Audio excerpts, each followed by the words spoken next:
Okay, wait. So does this mean that we're allowed to stream at like 13 megabits per second? Is this allowed now?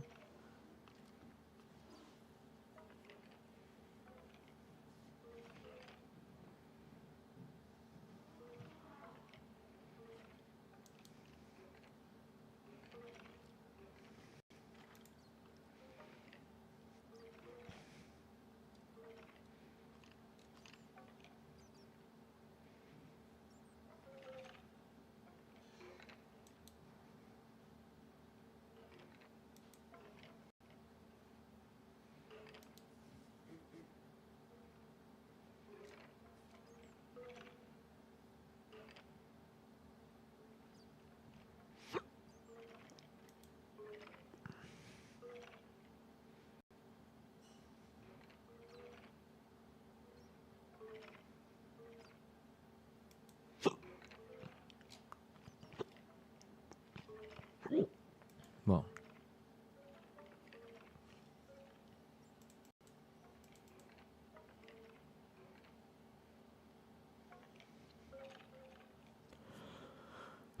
am I not watching the latest memes? Uh-oh.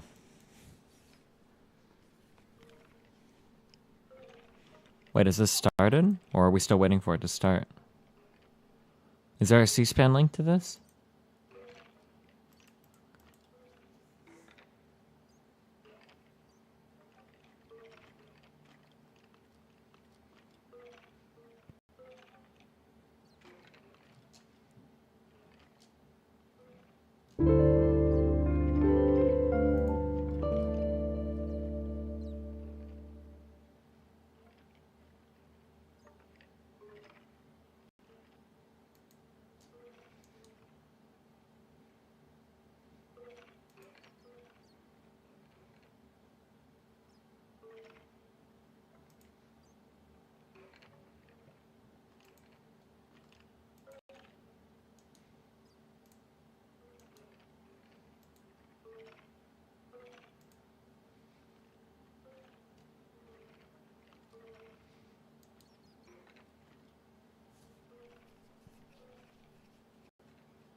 Hold on.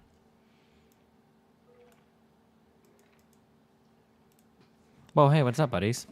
Oh, hey. Did this ever make it all night without crashing? It must have, huh? I guess I got on like an hour ago and everything seems fine. Yeah, I mean, I'm running it and I didn't see like a restart or anything, so I'm assuming it's still good. Oh, there's no lag anymore. So. I figured out what was causing the blocks to disappear every time you put them in these like 2 square blocks. I thought it was like invisible enemies and I was fucking right. I came back and there was just 2 wolves just sitting in there. I killed them. Somebody lost 2 pets, rip.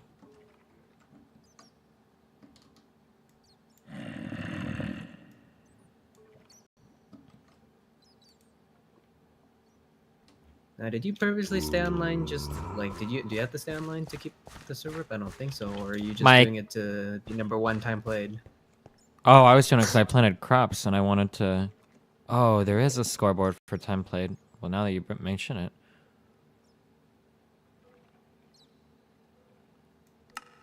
Wasting valuable server resources. Yeah, you have like an hour head start. Hell yeah, there I am. Yeah. Get fucked, shitters.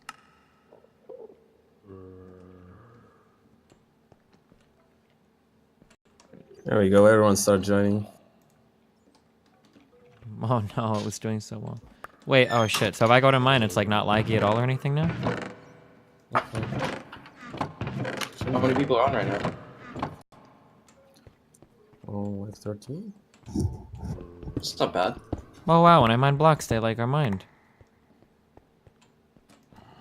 Apparently, vein mining. Apparently what? I don't know what's called the vein mining thing. Yeah. Where like you hold and apparently it's really overpowered. I don't know. Oh yeah, I would say it's pretty overpowered. Mining like 10 coal in 1 block's worth of time, you know? Yeah, mostly for like experience and shit, right? Call Marxist Media in chat. He's from 8chan, lefty pole, and wants to talk to you for some reason. Wait, what?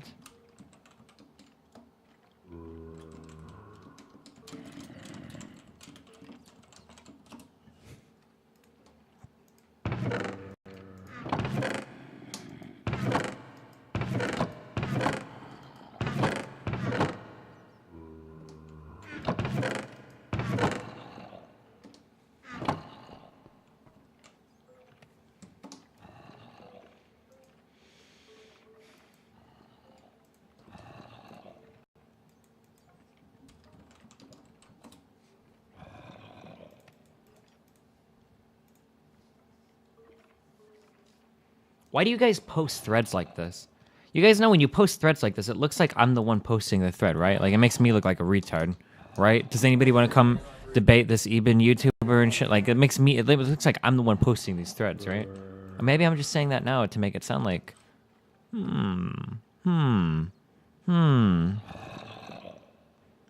anyone willing to debate Destiny in front of 4,000 plus? I don't even get 4,000 plus viewers. It's like 2,000 plus.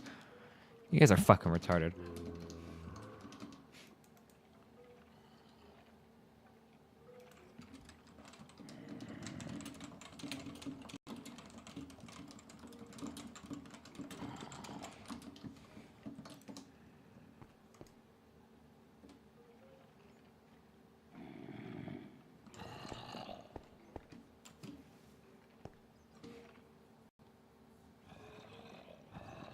The lefty centrist. Fuck.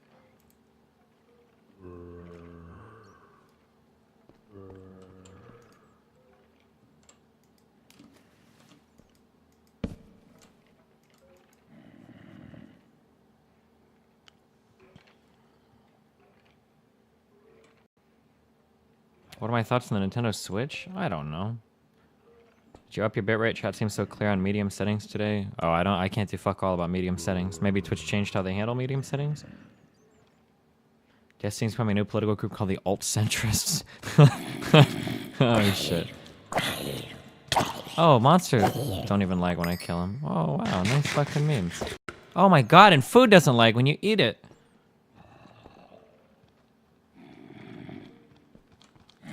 What the fuck? What are you guys doing? What did you guys spawn from?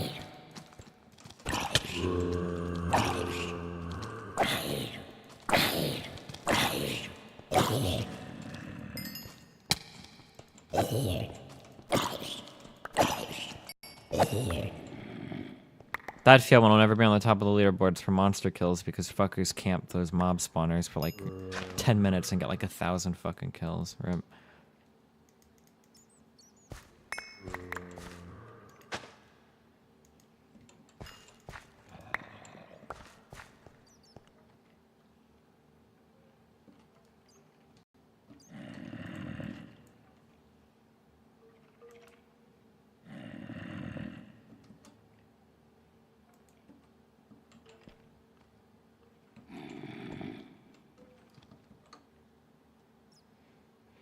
New viewer, has Destiny gotten any warning or anything about using the N-word in debates? No idea what the terms of service is, but I feel some people might have a problem. I don't know. I would rather not discuss those topics at all than not use the N-word. I can't have a conversation with another adult where they're saying the N-word. Like, it feels juvenile to me. I would rather just not talk about it at all. It's fucking stupid.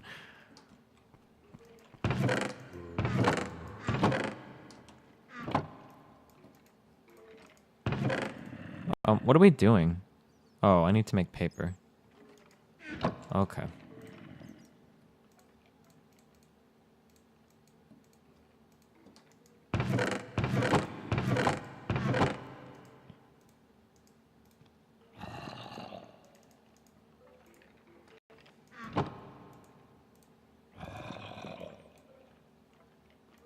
Fuck, I still don't have enough, do I? Nope. We need 45 books, right?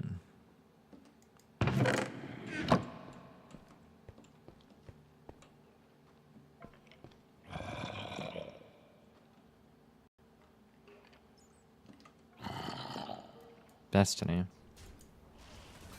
What? Give some weasels.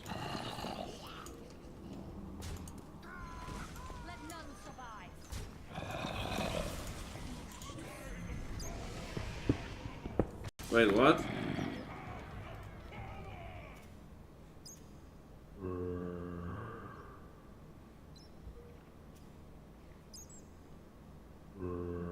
Wait, what happened?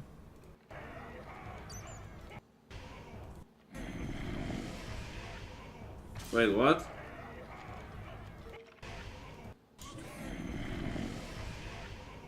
Wait, what?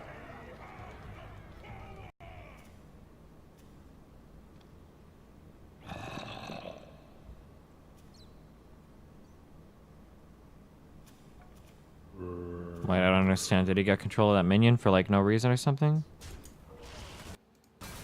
Let's get some weasels.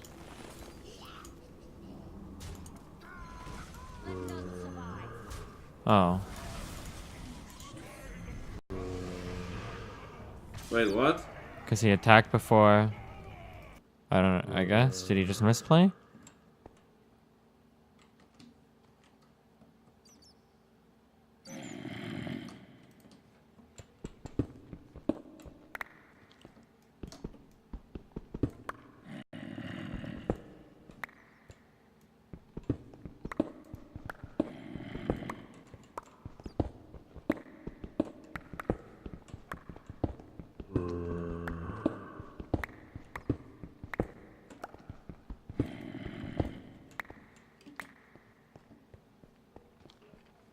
These fucking zombies screaming at me are gonna get real old real fucking fast.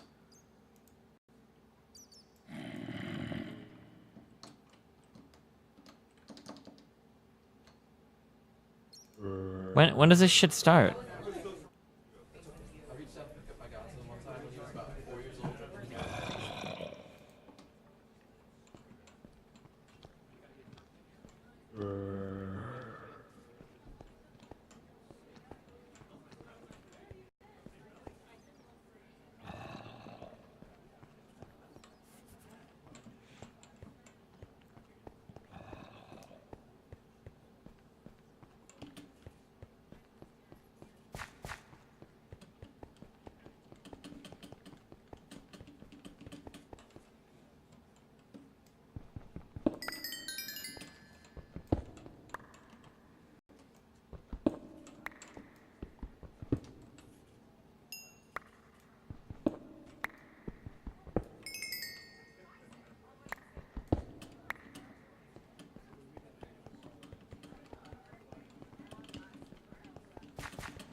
Oh, and then I'm gonna need one extra. Whoops.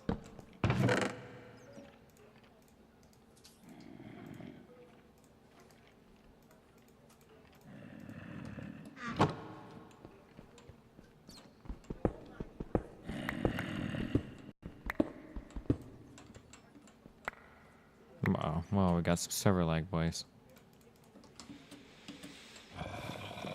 What the fuck is this cuck-ass bullshit?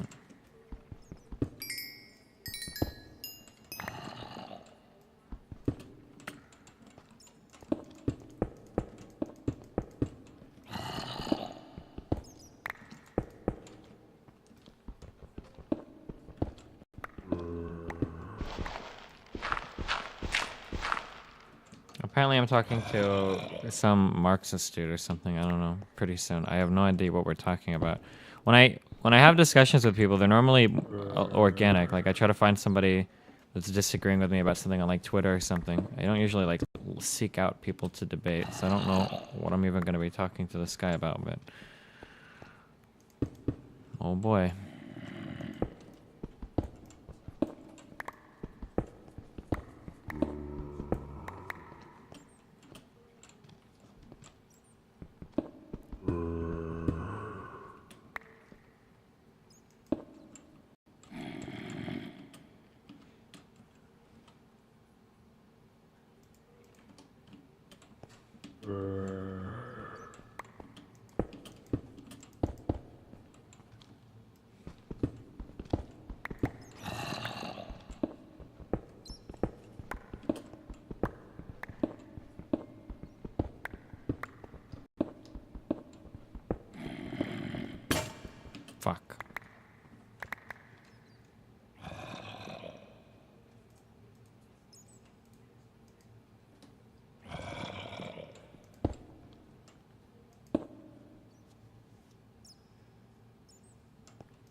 All right, so the table would go here.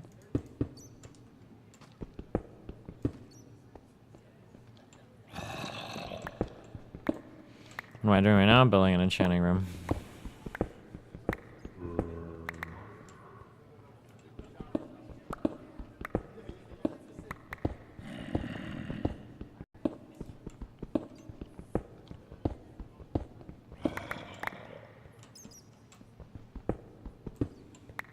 And welcome everybody to the Fox 10 News Now stream, part of Fox10Phoenix.com. We are just moments away from White House Press Secretary Sean Spicer taking the podium here inside a packed briefing room. If you haven't already done so, now would be that perfect time to hit that like button or hit that subscribe button.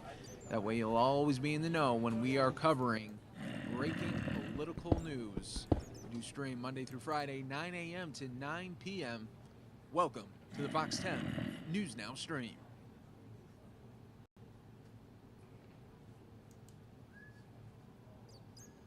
Key briefing alert, please.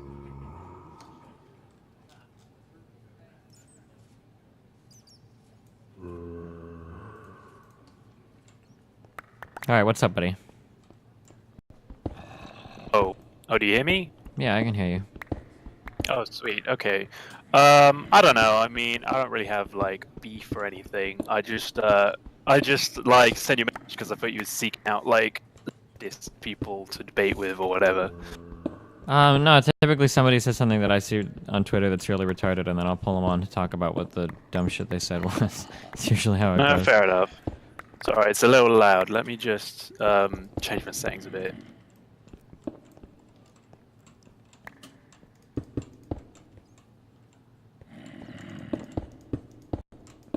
Sorry, I just got a new computer, so everything's on like default settings. Yeah, no problem. Sorry, say something. Something? How do I turn down like the? Oh wait, I'll just turn it down on the fucking mixer. Oh fuck! I just got on Windows 10. I don't really know how it works, so I'm a bit confused by everything. I know I sound like a dumbass now. No, it's okay.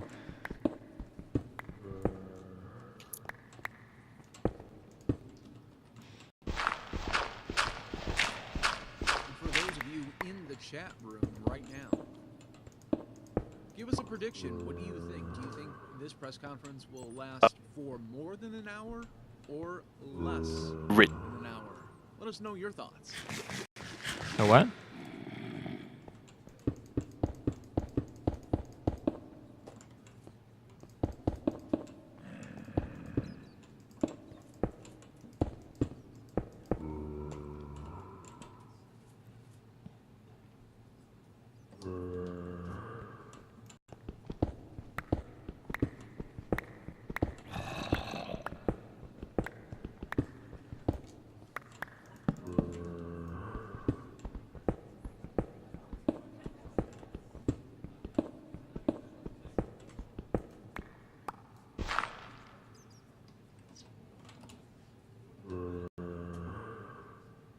Wait, Hey, you back? yeah, I'm here. Oh, I couldn't hear you for a minute. Oh. And I think that the stream might have went out. Mate, please. Wait, can you hear me now? Yeah, I hear you now. Oh, okay.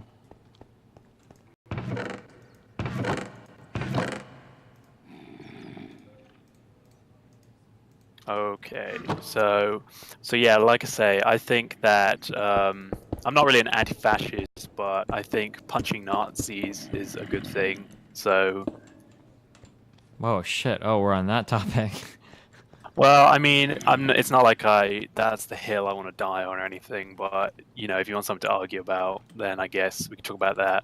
But like I say, I kind of thought you would have like the topic just because of that thread on the No, I don't make shit like that. That shit looks retarded and desperate No, as fuck. no, That's usually my fair fans enough. that are posting shit, or anti-fans. Shit being fucking retarded. Fair. What country are you from?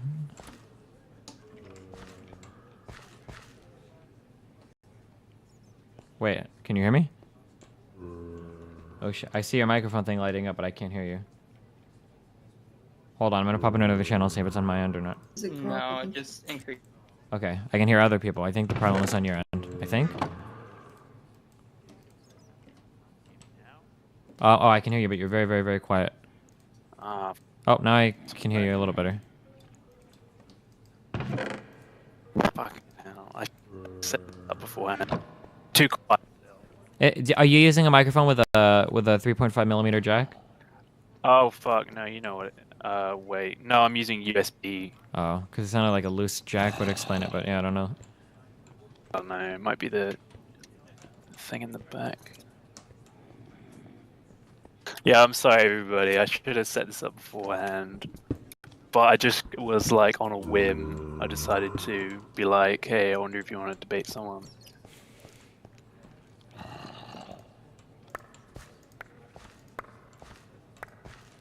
What's wrong with the way I say USB? There's probably some Americans in the audience. It's not that early. Oh yeah, that's a good idea. I'll just pause the stream. Okay. Yeah, this is Marxist media. Or whatever.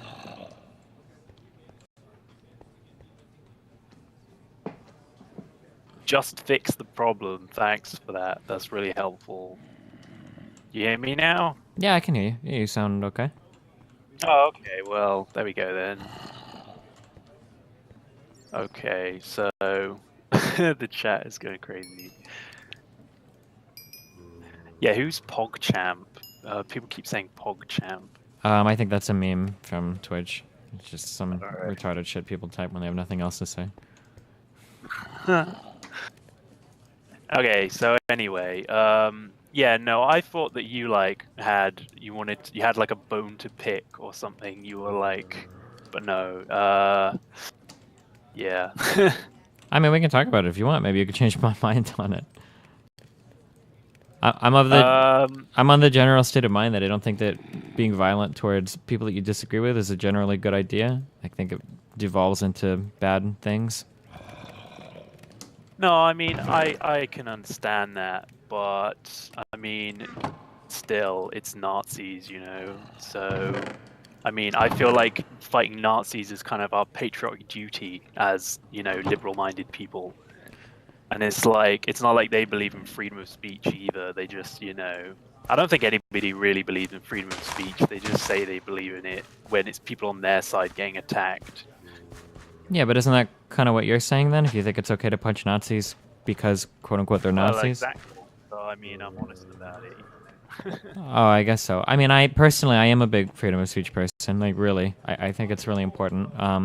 I guess my problem with that justification for fighting Nazis because they're Nazis is I feel like you could use that same justification for physical violence against almost anybody, right? I want to go punch a black person, well, because they're black people, or I want to go punch an Islam or a Muslim or whatever because he's Islamic.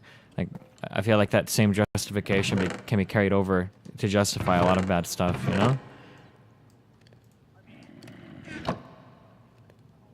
Oh, wait, hold on. Your microphone went to, like, almost impossible to hear again. Yeah. Oh, Wait, is it better now? Or? Yeah, now it's better, yeah. Wait, but now it's super quiet if you're talking.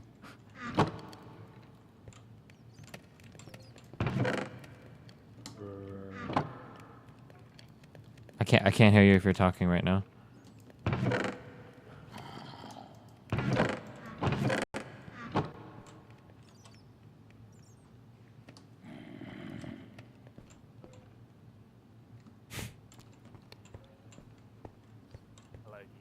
Oh, I can hear you, but it's very, very, very, very, very quiet.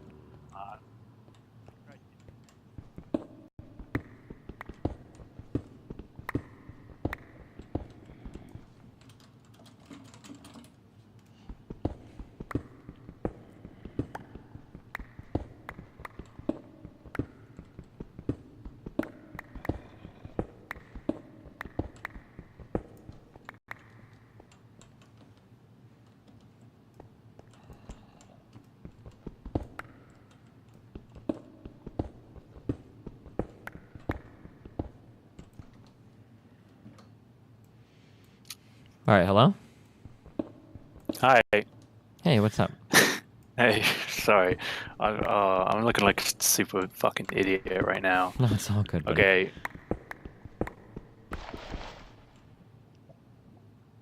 Wait, can you say something?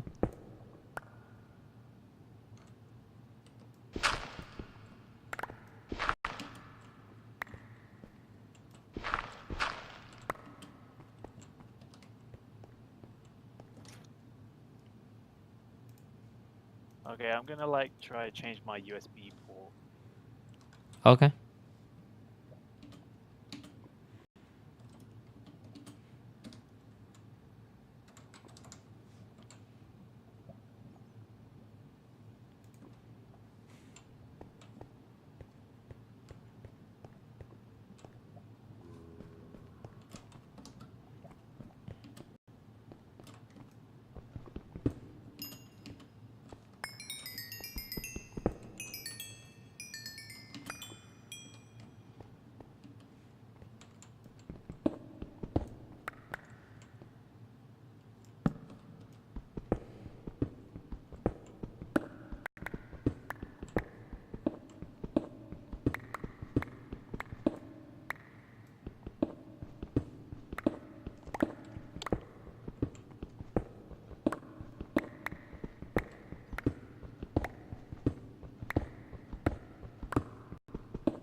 Wow, nice man.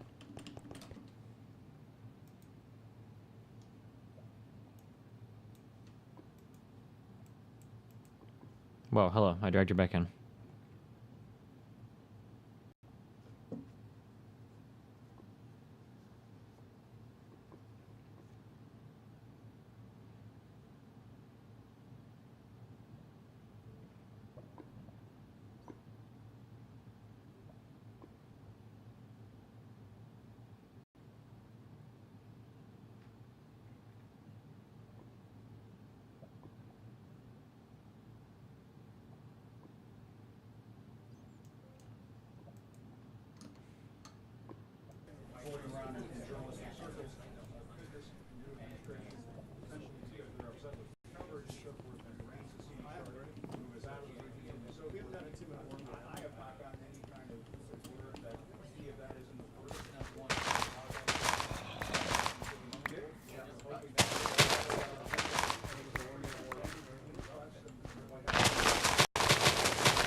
Good afternoon, everyone. Thanks for coming out to our first official briefing here in the Brady Room.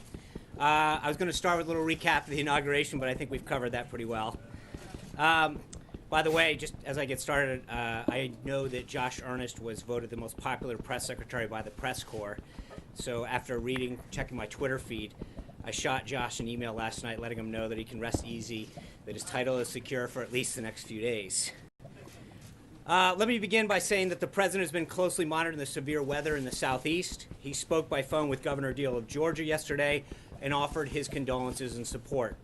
Today, President Trump is focused on fulfilling his pledge to pursue trade policies that put America first. The president began his day with a breakfast with key U.S. business leaders, where the focus of the discussion was on job creation and growing our manufacturing base.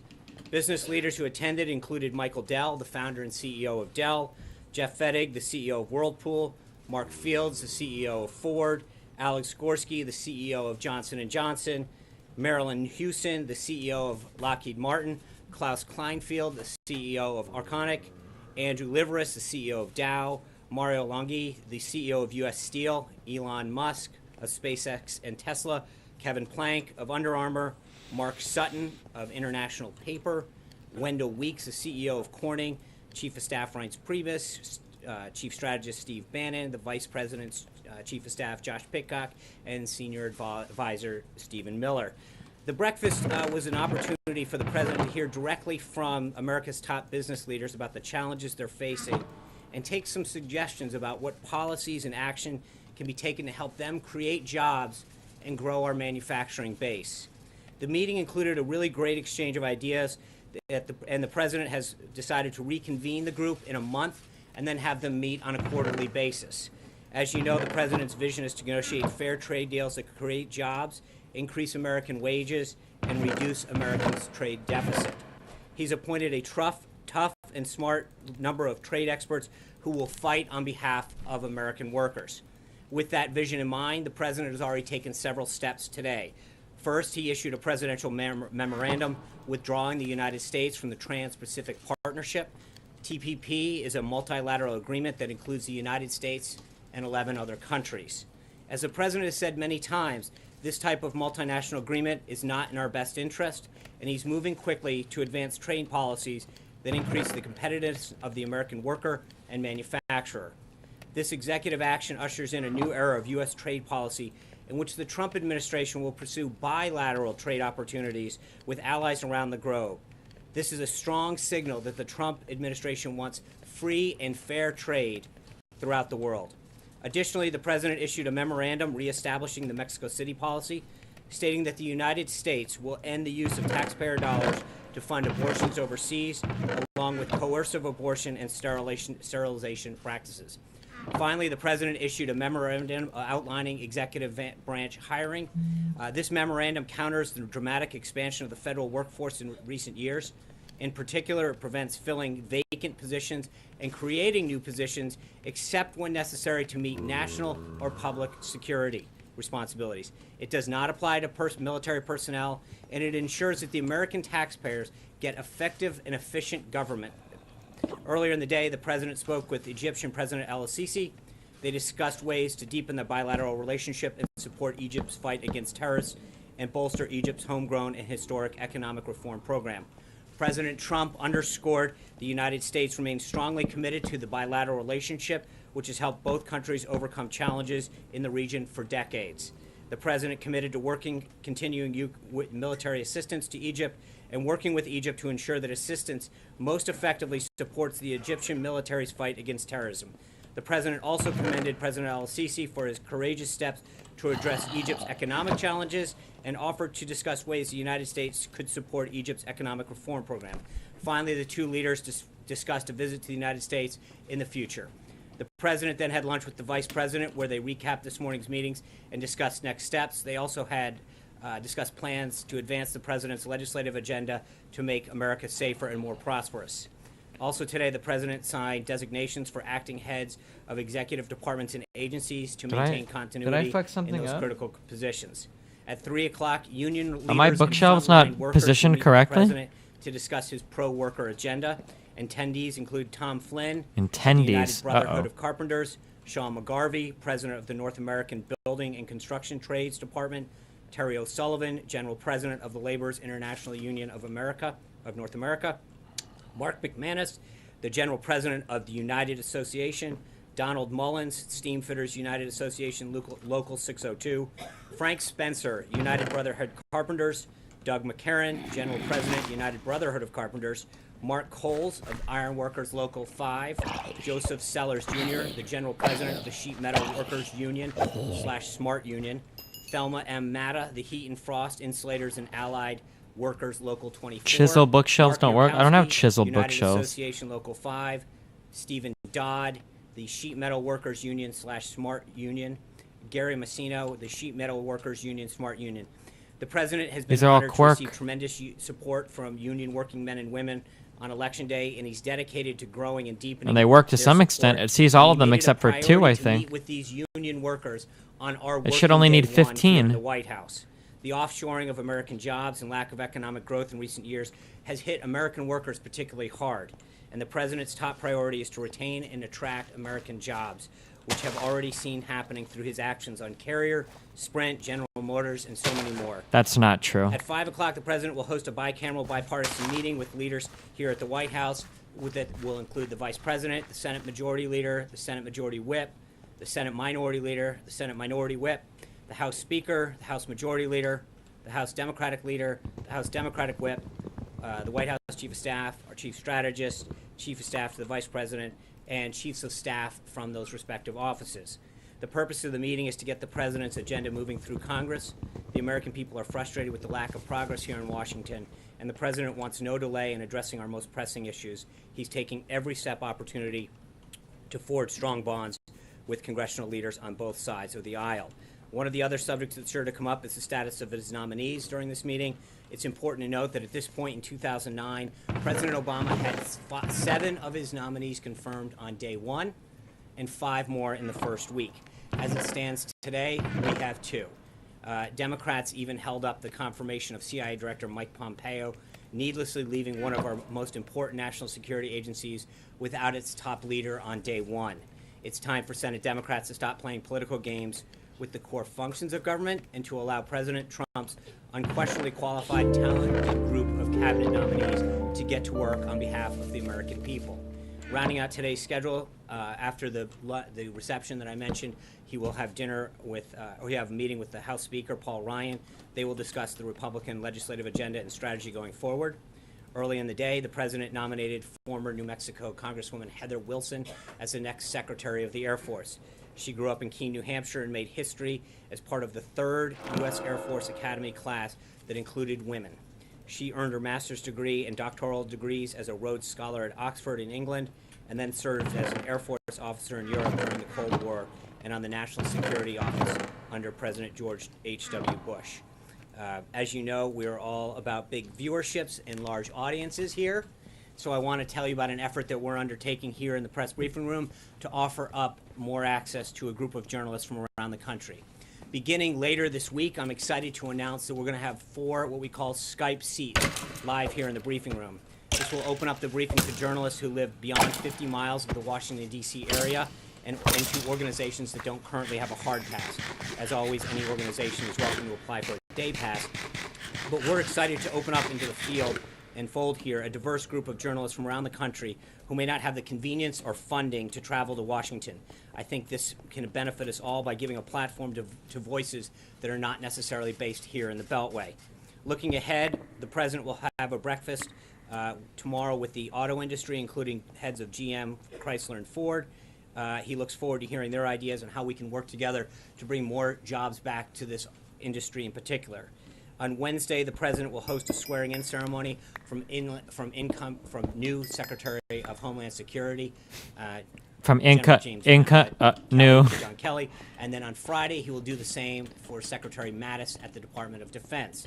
On Thursday, he will travel to Philadelphia to attend the Republican House and Senate retreat, and on Friday he will welcome his first foreign head of state, British Prime Minister May. With that, I look forward to taking your questions. Daniel Halper, New York Post.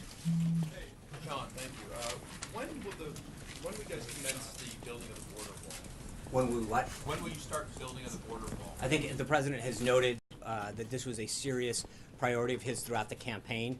He has already started to work with Congress on the appropriations avenue of that, and so he is doing everything he can to direct agencies and Congress to commence with that work as soon as possible. What about with Obamacare? Are you guys enforcing the mandate or not?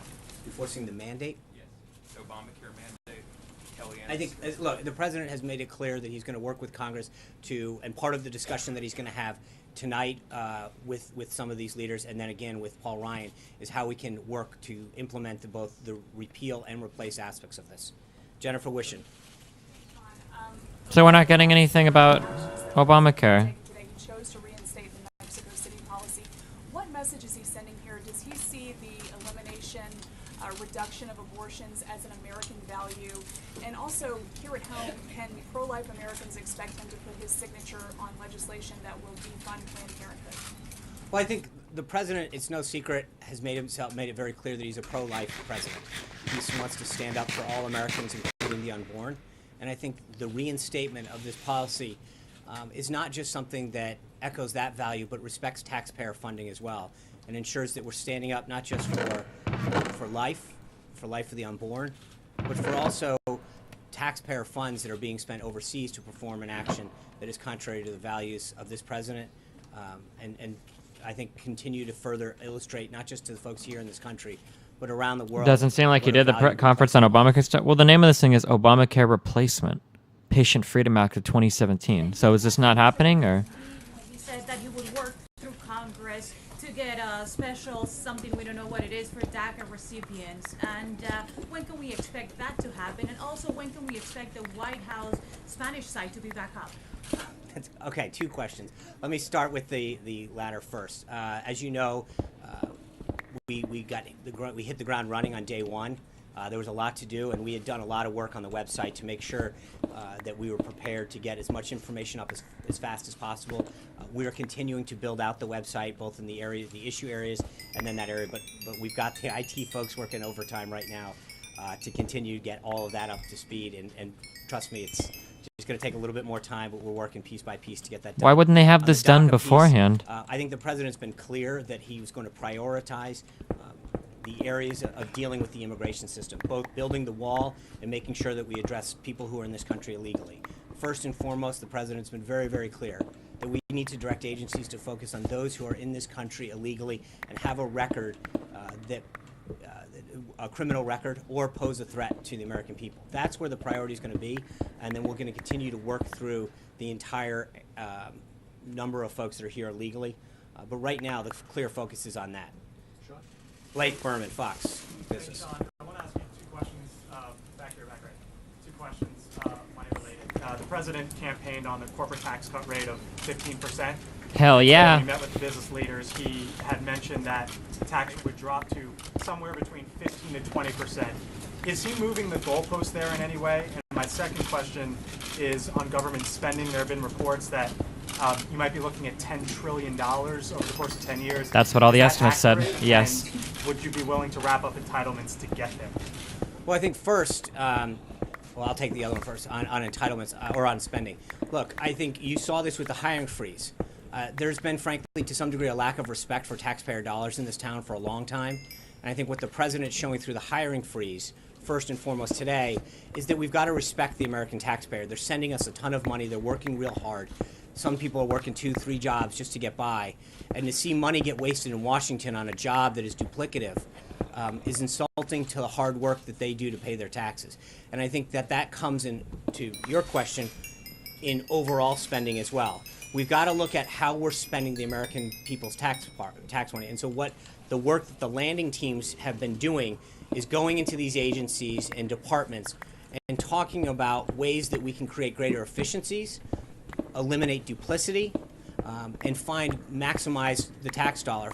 So it's more a question instead of just cutting. It's about how do we spend and respect the American taxpayer dollar more than anyone. More.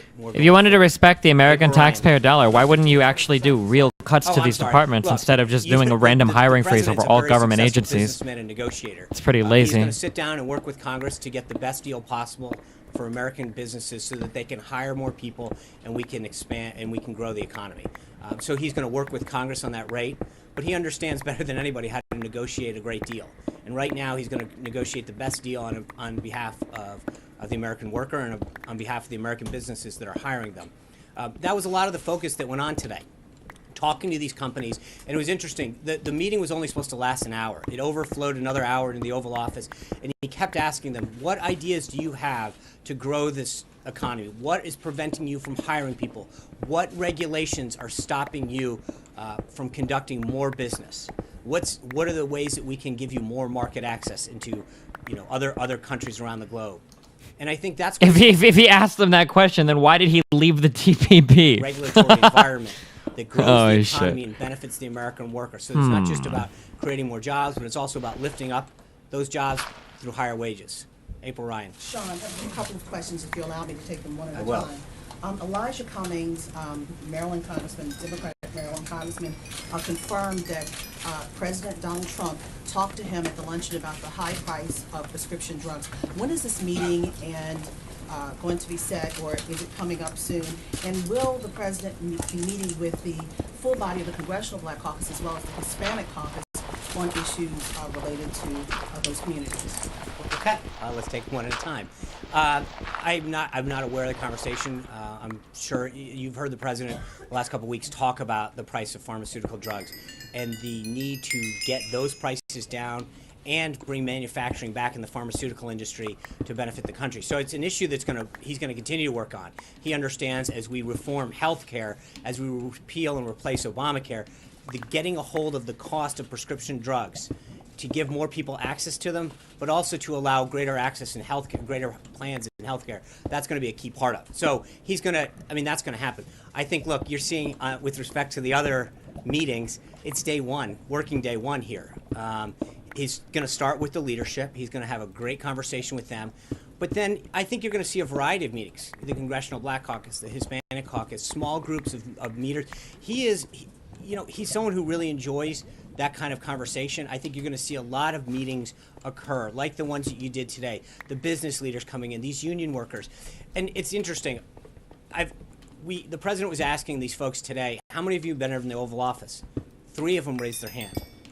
We talked to some of these union leaders, and we hear, we didn't get a lot of attention. And here we are on working day one. And you've got the president reaching out to some of America's best business leaders, and then some of the union workers and line workers, and bringing them in and saying, I want to listen to what's going on in your life.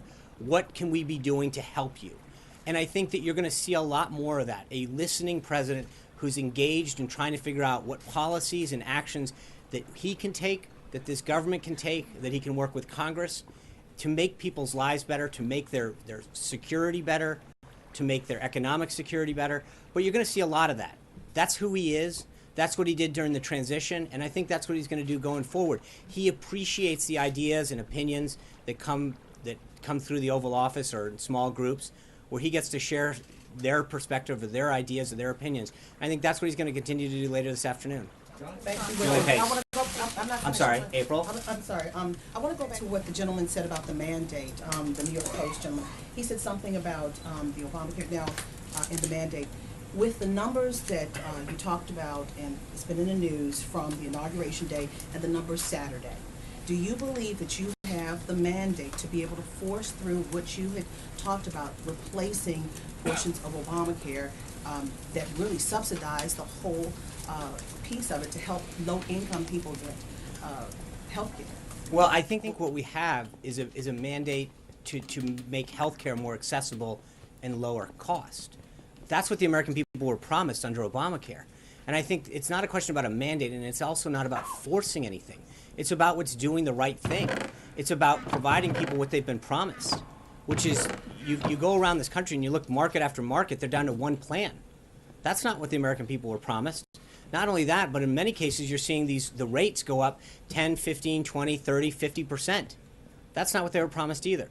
And so I think what the president's doing, and it's not just, I think he's gotten bipartisan support for this, to work with Congress and to take executive action where necessary, to implement a health care system that provides more people health care, truly allows them to keep the doctor and plan that they're signing up for, lowers cost, creates more competition. So do I think he has a mandate? Sure. But it's not on this issue. I think that all leaders have a mandate from the American people to fix this system and make it it better. Wait, what do you think she meant by mandate? Wait, what?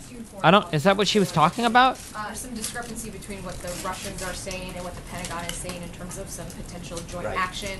Can you clarify that? And generally, is the president open to joint action in Syria with the Russians? On that instance, I know it's still developing, and I would refer you back to the Department of Defense. I know that they're currently monitoring this, and I would refer you back to them on that. And I think that the president has been very clear that he's going to work with any country that shares our interest in defeating ISIS, not just on the national security front, but on the economic front. If we can work with someone to create greater market access and spur economic growth and allow U.S. small businesses and companies to... So just on this idea of doing joint military actions with Russia and Syria. I think if there's a way that we can combat ISIS with any country, whether it's Russia or anyone else, and we have a shared national interest in that, sure, we'll take it. And then the second thing is when he was at the CIA on Saturday, he was talking about the U.S. not taking oil during the Iraq War and said that there could be another chance for that. What did he mean when he said that? Well, I think what the president's been very clear about in foreign policy is too often the United States is going in with a lot of money, a lot of manpower, and in many cases losing both loss of life, and we want to make sure that our interests are protected. And so if we're going in to a country for a cause, I think he wants to make sure that America's getting something out of it for the commitment and the sacrifice that we're making. Was he foreshadowing upcoming action? I don't think, no, I think he's another- been very clear throughout the campaign that he is committed to making sure that America, the American people and the American taxpayer see some benefit and ensure that our interests overseas are not just sending blank checks, that we're doing something that either protects America or is in our economic interests. John Roberts. A couple of things, if I could. Later this week, in his executive actions, does the president plan to take action to greenlight the Keystone XL and Dakota Access pipelines? And on TPP, John McCain says it was a serious mistake to do what the president did for America's economy and for our strategic position in the Asia Pacific. Why was TPP the right thing to do? Why was it the right thing? Why was it the right thing to do to repeal TPP? Oh, I think I said it. I mean, because I think the multilateral, when you enter into these multinational agreements, you're allowing any country, no matter the size, any one of those 12, including us, to basically have the same stature as the United States in the agreement. So we're basically on par with some very small companies who are getting access to an amazing market, the United States, and in return, we're negotiating at the lowest common denominator. And I think that when you look at big multinational agreements, multilateral agreements, they're not always in the best interest of the United States. The beautiful thing about a bilateral agreement is that if any one of the two parties in the agreement decides that at any time they want to get out of the agreement or they're not being treated fairly, they can renegotiate it much easier. In a multinational agreement, that's not the case. And in many cases, all of the other countries have to agree to an action or to let somebody out. That's not putting the U.S. interest first. And on the question about Keystone and Dakota Access, I'm not going to get in front of the president's executive actions, but I will tell you that areas like Dakota and the Keystone Pipeline, areas that we can increase jobs, increase economic growth, and tap into America's energy supply more. That's something that he has been very clear about. I think he talked about it not only on the campaign, but around the Thanksgiving period. He was talking about that being a big priority. That's one of those ones where I think that the energy sector and our natural resources are an area where I think the president is very, very keen on making sure that we maximize our use of natural resources to America's benefit. It's good for economic growth, it's good for jobs, and it's good for American energy. Jonathan Carl. Thank you for being here first briefing. Great to see you. Thank you. Before I get to a policy question, just a question about the nature of your job. Yeah. Is it your intention to always tell the truth from that podium, and will you pledge never to knowingly say something that is not factual? It is. It's an honor to do this, and yes, I believe that we have to be honest with the American people. I think sometimes we can disagree with the facts. There are certain things that we may not fully understand when we come out, but our intention is never to lie to you, Jonathan. Our job is to make sure that sometimes, and you're in the same boat. I mean, there are times when you guys tweet something out or write a story and you publish a correction. That doesn't mean that you were intentionally trying to deceive readers and the American people, does it? And I think we should be afforded the same opportunity. There are times when we believe something to be true or we get something from an agency or we act in haste because the information available wasn't complete, but our desire to communicate with the American people and make sure that you have the most complete story at the time. And so we do it. But again, I think that when you look net, we're going to do our best every time we can. I'm going to come out here and tell you the facts as I know them, and if we make a mistake, I'll do our best to correct it. But I think that it's as I mentioned the other day, it is a two-way street. There are many mistakes that the media makes all the time. They misreport something, they don't report something, they get a fact wrong. I don't think that's always to turn around and say, okay, you were intentionally lying. I think we all go try to do our best job and do it with a degree of integrity that in our respective industries. Do you have any corrections that you would like to make, clarifications on what you Sure. said I mean, Saturday? well, ask away, Jonathan. Well, I mean, just for instance, I don't want to get into relitigate the whole issue, but just take one, the issue of Metro ridership. You made a statement about. We did, Metro and at the ridership. time, the information that I was provided by the inaugural committee came from an outside agency that we reported on. And I think, knowing what we know now, we can tell that WMATA's numbers are different. But we were trying to provide numbers that we had been provided. That wasn't like we made them up out of thin air. And do you stand by your statement that was the most watched inaugural address? Sure, it was the most watched inaugural. When you look at Oh no. you look at just the one network alone got 16.9 Gotta double million down. people online. Another couple of the networks, there were tens of million people that watched that online. Never mind the audience that was here. 31 million people watched it on television. Combine that with the tens of millions of people that watched it online on a device. It's unquestionable. Unquestionable. And I don't see any numbers that dispute that. When you add up attendance, viewership, total audience in terms of tablets, phones, on television, I'd love to see any information that proves that otherwise. And then So, do you dispute that? Well, I don't want to get into numbers. Well, I do. Uh-oh, no. I'm just saying, if you're asking me a question about my Why are you integrity, doing I have a this? right to say, if you add up Why are you doing the this? network streaming numbers, Facebook, YouTube, all of the various live streamings. But that you we have haven't added them up. Information on so far. I don't think there's any question. TV It viewership the was largest down. Watched inauguration ever. More than Ronald Reagan's in 1981. I'm pretty sure that Reagan didn't have YouTube, Facebook, or the internet. Yeah, I think 41 million people watched his. Highest 41 million rated watched his, inauguration was okay? Ronald So let's Reagan just take the Nielsen ratings, which are on 31 million, TV. and add it to CNN, The Nielsen ratings 16.9 are million. okay. That's a little higher. So I'm just saying, you're asking me for numbers. There's just two entities together. And the approach that you took on Saturday, any second thoughts on Look, that? I think going in? Jonathan, look, I want this to, huh? I came out to read a statement, and I did it. We're here today. I'm going to stay here as long as you want. So I want to make sure that I think you guys might want to leave before I do. But look, I want to make sure that we have a healthy relationship. We saw the other day that, and I'm not trying to rehash history, but you're asking the question, so I'm going to answer it. You know, we had a tweet go out about Martin Luther King. Think about how racially charged that is. And someone rushes out and says to the entire press corps that the President of the United States has removed the bust from his office. Think about what the signal. Hold on, please. No, he actually apprised to, quote, my colleagues. That's the exact quote. Okay? That quote, that report got tweeted out around. And to report